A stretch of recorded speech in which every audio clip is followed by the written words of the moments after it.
pusit to. Yan yung pusit.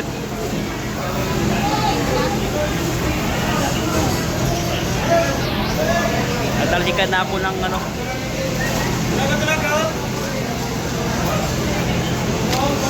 Dalawang piraso lang. Daming asin.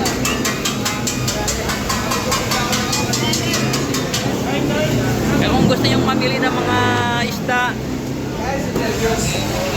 Sa kilo lang. sa Bulungan kayo pumunta. Ito yung mga isda dito, mga abot kaya halaga lang dito. Kung gusto rin ng mga pangbenta, yan. Pwede kayo pumunta dito para mamili. Para may pangbenta kayo sa mga negosyo. Yan. Kasi mas mura lang dito mga isda eh.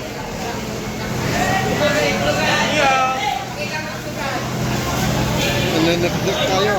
Yo, what's up, yo? Marami kasing nananakdak dito.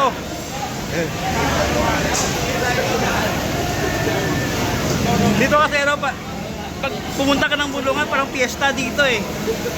Pag madaling araw, lagi dito, pag parang fiesta. Fiesta ng mga lamang dagat. Ano, Aloy.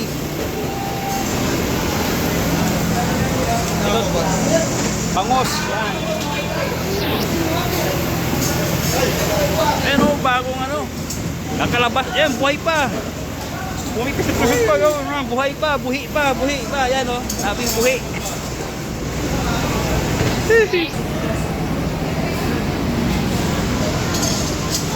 Yung iba buhay pa. Kakahango pa lang galing sa ano, fish pond. Istang binangon. Ito, istang binangon. Matalam to. Yan o. Kita yung binangon.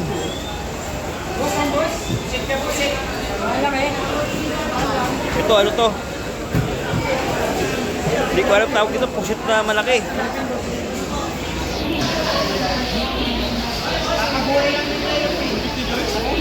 Yan. Alam niyo ba kung saan galing yan? Galing yan sa ilog nila. Yan na sa kabila. Ha? Repeat. Ito, hipon. Ayan o. Tiyan nyo naman, no? Ang lalaki ng isda.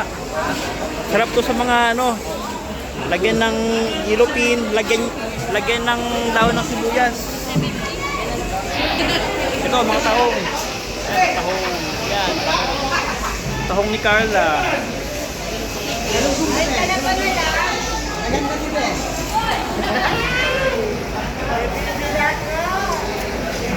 Diba?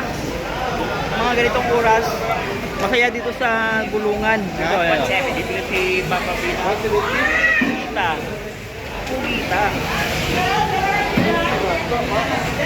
Pugita, kasi dalawa kami. Pugita. Kaya siya kay boss, oh.